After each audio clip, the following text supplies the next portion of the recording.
Hi, this is Lucy, your clarity coach, and this is Tuesday Talks at 3. I am so excited to be back. It has been a minute, and I took a wellness break all about self-care.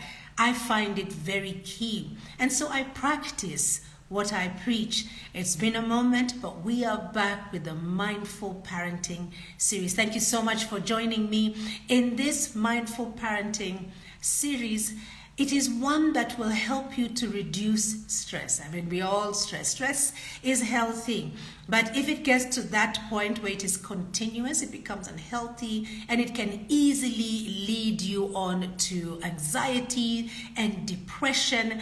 And sadly, as we can hear in the news, all this stress, anxiety, depression may lead to suicide. So let us take initial steps to stop this progress to get to that moment. So in this case, by having a mindful parenting series, I'm helping you with tips to reduce stress, at least in the area of parenting. Not only does it help you to reduce stress, it also helps you to enhance the bond, that connection that you have with your children. Our children are gifts from God, and just having them around fulfills us. So how can we then enhance that connection? And the both of us, children and adults, will benefit from it. So it may not be a biological child. You may be a guardian of children who are wards. So the wards are going to benefit from you being a guardian, and you are going to benefit from these wards just through this connection. Gives you a reason to live, even as you're giving back and you are loving them and providing guidance from them. Not only that, it helps you, this particular series helps you to attract positive thoughts towards your responses during stressful times, during tough times, during times when you're busy. So it is important for you to know exactly what it is you're looking for with your children. If you want to nurture your children, if you want to be able to build up on the relationships that you have with your children so that these bonds are stronger, then you want to be listening to this Mindful Parenting series, something you can apply. Whether your child is basically just an infant or basically a toddler or a teenager or even an adult, the way my children are, all this applies. So I had 3 series. We already did 3 episodes. We've already done episode 1. Now, episode 1 was about awareness. In awareness, there were 3 takeaways. Number 1, you need to be aware of yourself. So self-awareness. You need to understand who you are so that when you're in this parenting environment, you are able to know this is who I am as Lucy. And great to see you there. My namesake, Lucy. Karibu sana. We're talking about mindful parenting, and today's episode is going to be about practice. But first, we're just catching up on a recap of what we have done in the first 2 episodes. So in awareness, first, there was about self-awareness. You understanding who you are, because you've got to know who you are. You come from that place. And then secondly, we're looking at managing you. Managing your emotions, managing your emotional responses. Because in whatever area that you are in, there's not always one thing going on, especially as moms, as women. We are multitaskers. It's not always good for us, but we find ourselves that we have a gift to do this. We just need to figure out a way how to master being in the present. And this is what this mindful series is all about. So as we moved on with awareness, that was the second one, being able to manage your responses. And then the third takeaway that we have was creating or fostering a healthy community by creating a calm and nurturing environment for everybody, starting with you. Like I said, I've just had a self-care break, a mental health break. I've been away for a while and now I'm back and I'm feeling energized and ready to go. My creativity is flowing. In fact, my patience right now, I have bucket loads of patience. Why? Because I've taken a moment, time out to go and just fill my cup. So that is awareness. Then we moved on to episode 2, which is all about being present. So when you are present for your children, there are certain things that you benefit from. Like I said, we are super busy, whether we are self-employed, whether we are employed, whether we are entrepreneurs, whatever it is, whether we are stay-home moms, we are super busy.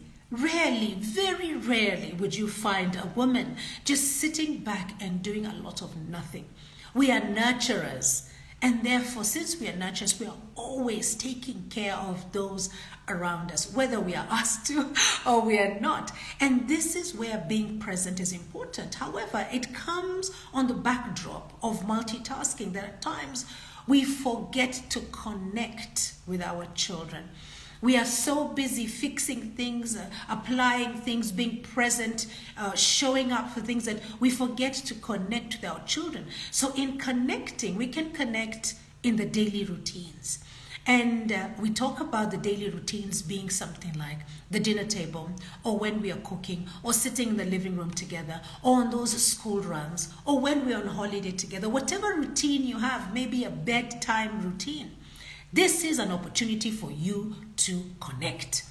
But half of the time we find that we are allowing distractions to take us away from this moment. So that was the second takeaway, managing our distractions. So being able to name them and tame them. Know that perhaps being on social media is distracting me. Knowing that perhaps bringing work home is distracting me. Knowing that perhaps as an entrepreneur, when I'm taking calls into the night, because, I'm not in a structured environment, so I work like 24 hours, I'm the brand. I suffer a lot from that. Knowing that by doing that, you are robbing connecting with your child or your children or the people who are dependent on you. That's something to think about. So what distractions can you pinpoint, name them, and then tame them? Does it mean you have to turn off your phone? Does it mean that you just shut your laptop when you're in the presence of this child? This is what you need to look at. So look at your routines.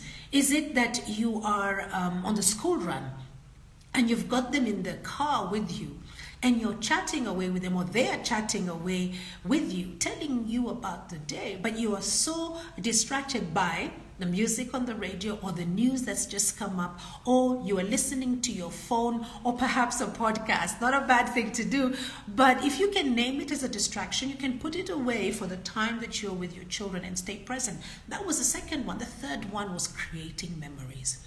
And I gave you some personal experiences of how I created memories with my children. So it was a matter of quality over quantity. I was a super busy career mom, corporate career mom, and I traveled a lot. So I intentionally made it that whenever I was with my children, it was about my children, the dates that I had with my children, the time out that I had with my children, whenever they wanted to speak. If I was super busy at that point, I would say, and what's that you wanted to talk? Oh, wow, all right, give mommy 1 hour, hold that thought, and I'll be back. And then I'm true to my promise, and I'm back in 1 hour. Okay, now tell me, let's sit down, and we're comfortable, and we have a chat. And at that point, that quality time is where you create memories. And you know what? Children, just like adults, are going to remember how you made them feel. How you made them feel. They're not necessarily going to remember what they did with you, but it's how you made them feel. Is that good feel, that good vibe. And we are all the same. We are all human beings. Well, if you missed those 2 episodes, they're up and running on my YouTube channel, LMC Consultancy. And when you get there, don't forget to subscribe and hit the notification button. And I would love to hear back from you. Well, now that you know about the quality time, now that you know about the power of being present, now that you know you need to come from a point of self-awareness, what practices then do you need? What practices? And that's what we're talking about today. The question is very simple. What easy practices do you use or help you in strengthening the bonds of at home with your family, with your children? So what are they? And maybe you could share them here with us so that we could sample them. Lovely to see you here, Dondo. Karibu sana. We're looking at mindful parenting series, and today we're looking at practices. And therefore, I'm going to share with you some 3 solid practices that you can plug and play anytime You have children, you have young people who are depending on you, and therefore you are their guardian. So maybe you're a hostel mom, you're a matron, maybe you take care of a school somewhere. So this is you taking care of your wards. How then can you practice? I'm going to share with you 3 solid ideas that you can plug and play right now. The first one is mindful listening. See, mindful listening, it takes a lot more than just hearing what somebody is saying. It suggests that you use literally all your senses plus your body to listen. You can see when someone is listening or when someone is just hearing something, and in fact they're on to something else. You can see it anytime. You can tell somebody, are you listening to me? Why would you ask that question? So it's those things that this person is not doing. One of them could be eye contact. Another one could be asking questions to seek to understand even further. Another one could be those natural grunts that we have. Really? And maybe when you make those noises, this person can see that in fact you're listening to them. And this takes you even closer to creating this bond. You know, that connection we've been talking about. So how can parents then practice mindful listening? There's eye contact, there's the grunts, there's using your entire body language to just pay attention, making that eye contact, and then refraining from interrupting. As parents, at least I was guilty of it until I became aware of it, is the interruption or finishing their sentences, or you cannot wait for them to finish what they're telling you so that you can say something. Well, you're not really listening. You're just listening so that you can say something, and this other person can feel that. It's as if you're taking over their story, you're taking over their experience, you're not allowing them to share it with you. I mean, have you ever been with someone and you're talking to them and then they're distracted? How did that make you feel? I know that when I'm speaking to somebody, I put my phone down. In fact, I turn my phone upside down. My phone is usually on silent. I turn it upside down and I put it, because then I'm with you. I am present. I am listening. And if I don't understand, I ask you the questions. And we have a conversation, but it really irks me. It really bothers me when somebody is holding their phone and saying, yes, I'm listening to you. You're not listening to me. Chances are next time when we bring up what we discussed or what it was I was sharing with you as feedback, you're going to say, did we really discuss that? Did you really bring that to my attention? I know I did. But on that day, you were not listening. You were distracted. So in the case of a child, how do we practice this mindful listening with a child? We pay attention to what it is that they're saying, and we show them bodily that we are indeed with them. We make them feel super important, that they are present and we are listening to them. But then once we do all this, we find there's some benefits. And what benefits or what impact does this have when you're discussing with your child or you're being present? You know what it is? It improves the communication that you have with this child. And the bigger picture is it builds trust. They know that anytime they have something to share, an experience, good or bad, they know for sure that you are a trusted listener, you are a trusted present parent, that you will listen to them before you make judgment. You will listen to them before you respond. You will allow them, shall we say, their day in court. I mean, we're all human beings. You would appreciate that. You would want that impact of building trust. You'd want to know there's a body somewhere that you can go to. Oh, thank you so much, Dorcas, for joining us. And you've joined with a question. It is a terrible turn-off while on phone and acting like they're listening. So true. It drives me crazy, Dorcas. When somebody is on their phone and they're saying, I'm listening to you. Go ahead, I'm listening to you. And then suddenly you hear some music coming. So they're watching something. I mean, talk about taking multitasking to another level, to a point where I feel you're dishonoring this conversation.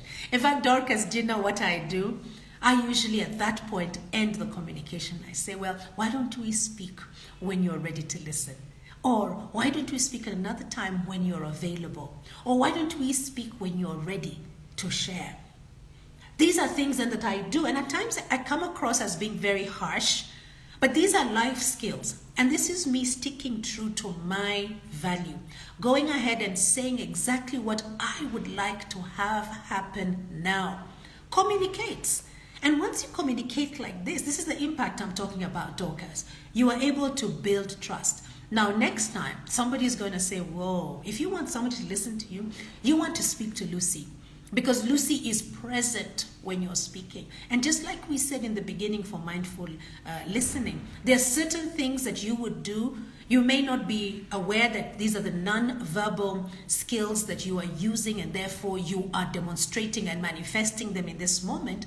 But this person somehow feels you're present, just in the same way we can feel when you're not present. So that is the impact, and that is just on building trust. So how can we then be aware of the challenges that are there? Like the challenges I talked about were the distractions. They're there. Name them and tame them. Make sure then you know these distractions are more likely to come around this time. I mean, like now, I'm in Tuesday Talks at 3. If one of my adult children wanted to have a chat with me just before I went on air, I would say, can you just give me 30 minutes? Let me just finish my Tuesday Talks at 3 and then I will get to you. You're acknowledging that this child wants to have a conversation with you. You are actually sending back a message that you are ready to listen, but you want to be present when you're listening. And this person then will say either, okay, we don't have time after that because I'll have already left. Why don't we? And then you make an appointment or say, let's speak while we're at dinner time. But then they feel very important. The other one is staying patient. You see, right now, after my me time and taking some time out on self-care, my patience is so much. I mean, I'm amazing right now with patience. But I'm very sure there will come a time when I'll become overwhelmed and I'll find myself getting tired and irritable. Remember, in episode 1, we talked about self-awareness. When you know that that is happening, then you need to disconnect yourself, go back and fill your cup and come back and be present for this child. This is key. In fact, you can apply this in any other area of your life. So in my case today, I'm very patient. You know how children can be. They can start a conversation that can be drawn out with a lot of exciting, dramatic moments. And then she said, and then he said, and then we did that. And then they move on to another topic. You know, children are exciting. They're so creative. Don't kill that creativity by not being present through listening. So patience is very important. And then refuse that urge, or shall I say, block the urge of giving advice. And I know as parents, we always figure it out and we listen to for the problem and then we want to become fixers. This child wants to talk. This child wants to express themselves. Don't kill that expression. Listen until you feel that they have run out with their conversation, they're done. And then quietly ask them, how would you like me to be present for you? Or how would you like me to help you? How would you like me to assist you? This is key. Because once you start to do this and you start to ask certain questions, oh, looks like my internet is slowing down. My internet is slowing down, so I'm just going to work on my internet for a minute there. Let's see. Yep, it's taking a time.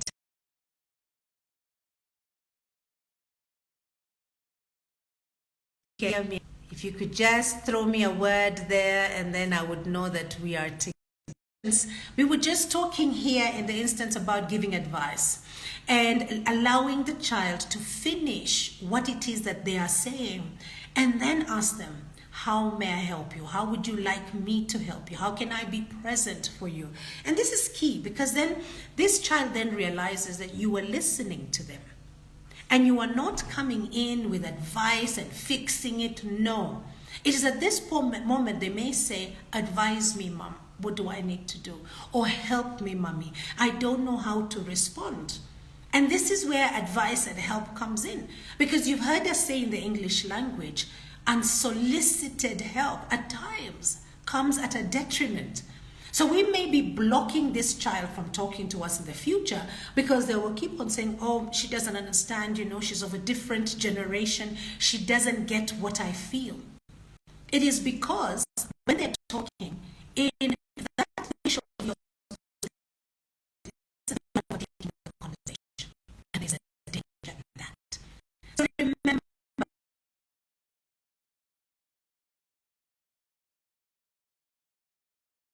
I think it is in the area that I am in. Well, that is mindful breathing, mindful listening. Mindful breathing is the next one.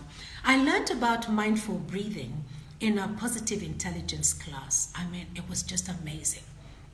Where we were shown how to remain in the present. How do you remain breathing, taking a moment away from what it is that you're doing and just stepping back. Now, in this case, it will be in the moments of stress. So you have an opportunity where you find yourself with your child throwing a tantrum. They're throwing a tantrum and it's stressing you. You're in a place, you're in a hospital, and they've just thrown this tantrum and you want to just die out of embarrassment. And then you get annoyed. So you're feeling stressed at this moment. Take a moment to breathe. And the breathing that you can exercise mindfully can be from a deep belly breathing. Therefore, you're taking time to pull that breath from in your gut, in your tummy. That takes a moment. And when you take a pause, when you're stressed, your mind shifts from that situation of being stressful. Your mind chooses another state. And when you have another state, you're back in control. You don't feel like something else is pulling you back, and that is a stressful area that you're in. And you find your comeback is better, your response is richer. In our first episode, we talked about self-awareness. So being aware that this will trigger me, what the child is doing will trigger me, figure out what a response could be. Mindful breathing.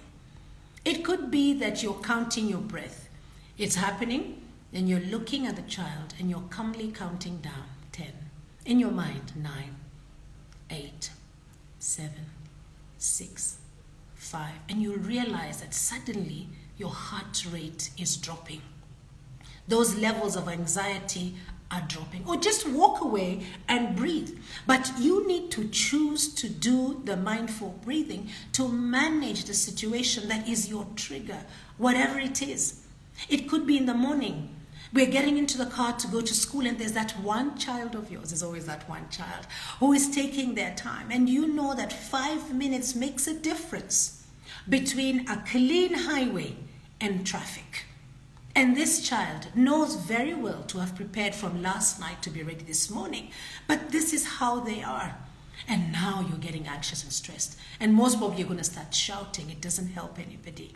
Because then you have messed your mood, you've messed up their mood, and now we're not talking in the car, and that daily routine connection is no longer happening. You see, we are always in control. We need to figure out am I in control of, and what am I not in control of. So in this case, I'm in control of my responses. Use mindful breathing. It allows you to come back to this space. Another way that mindful breathing then can help you in a daily practice is a reward system.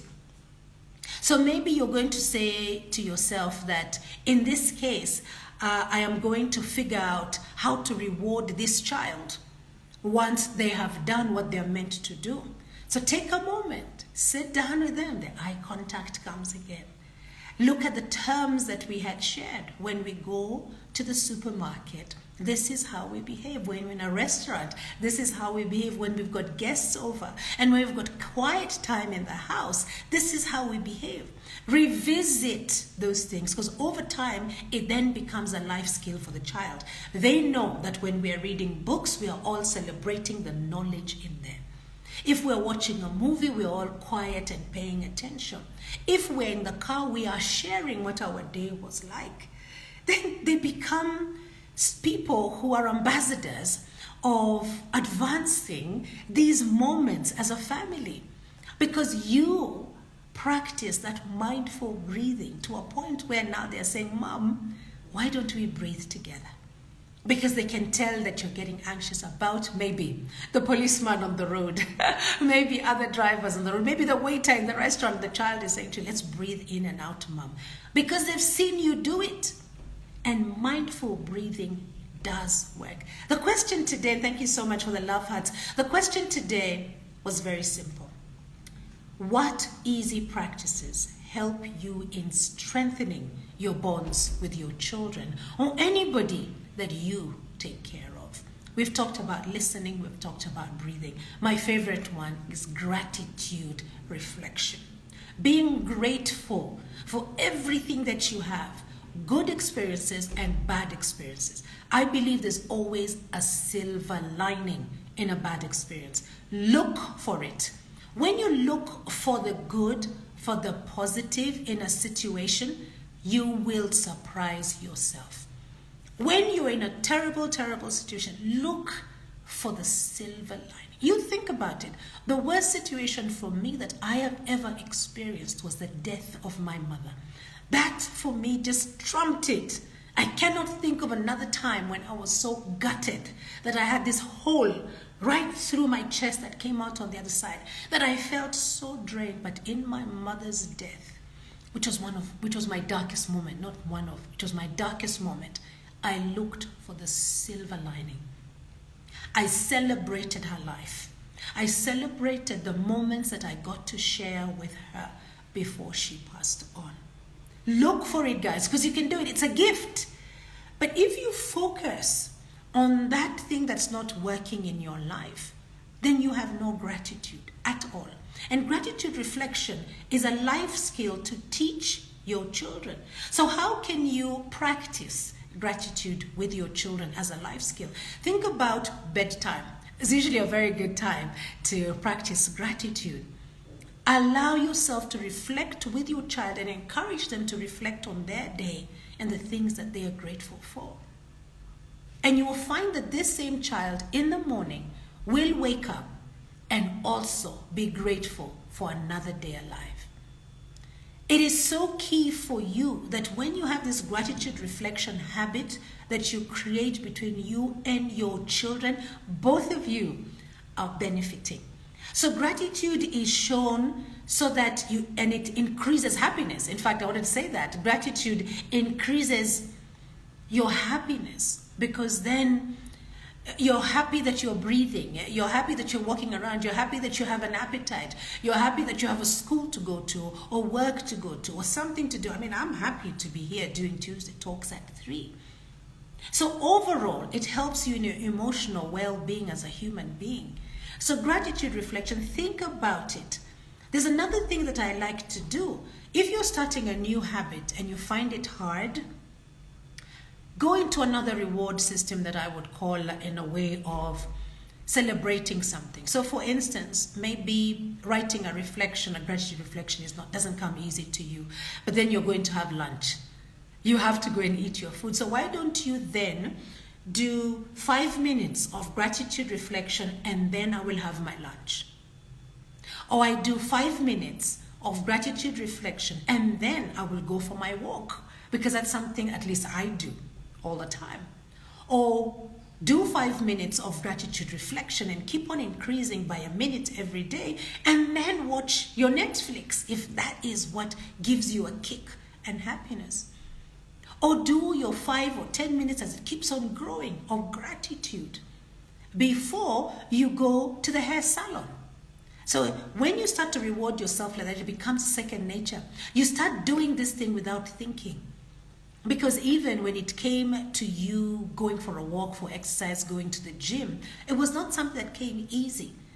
You had to reward yourself in a certain way. Well, there you have it. Exactly 3 tips or 3 solid ways that I promised you. Because the question today was, what easy practices help in strengthening your bonds with your children? So these solid ways are plug and play, guys. It's something that you can use without even thinking, giving it much thought. This episode of Mindful Parenting emphasizes the importance of being present. so that we can, in being present, we are integrating mindful practices. And I've shared with you the 3 of them. I promised you and I shared them with you. There was listening, there was breathing, and there's gratitude reflection. And I don't leave you there. There's the benefits of being present in this way with your children through mindful practices, and that is active listening to understand. So you're building trust. Remember, we said that. The second one that we looked at is taking pause to reboot. Some people will say drink some water, but maybe the water is not always there. But your breath is there. Breathe in, breathe out. Get into a habit of, maybe you identify the anxiety in your child or what they're raising up. Say, okay guys, let's stop for a minute and let's breathe in and out together.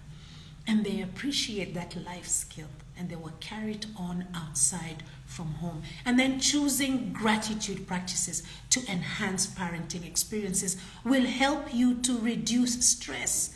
It will help you to enhance the connection with your children, and it will help you to have thoughtful responses to parenting, especially since we are busy and we've got so many things that we are juggling at the same time. Well, the recording of this episode will be up on our YouTube channel by this evening, LMC Consultancy. Hop on there, hit the subscription button, share. Let somebody hear this message in parenting that practices are important. There are 3 solid practices that I've shared with you. And thank you so much for taking this journey with me, because we have come to the end of Mindful Parenting series.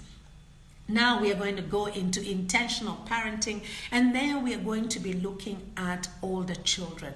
You have older children, how then can you be an intentional and present parent? The dynamics change a little bit. Well, before I let you go, by the way, thank you so much, Dorcas. Before I let you go, my Skillful She podcast season 3 is about to drop.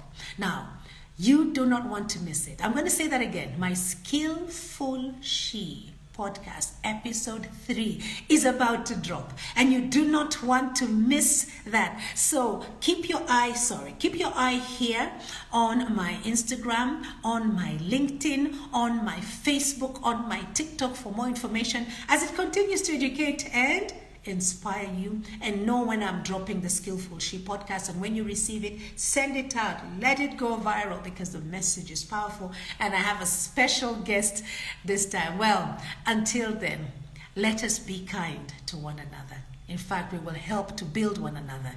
You be kind to yourself. Bye-bye now.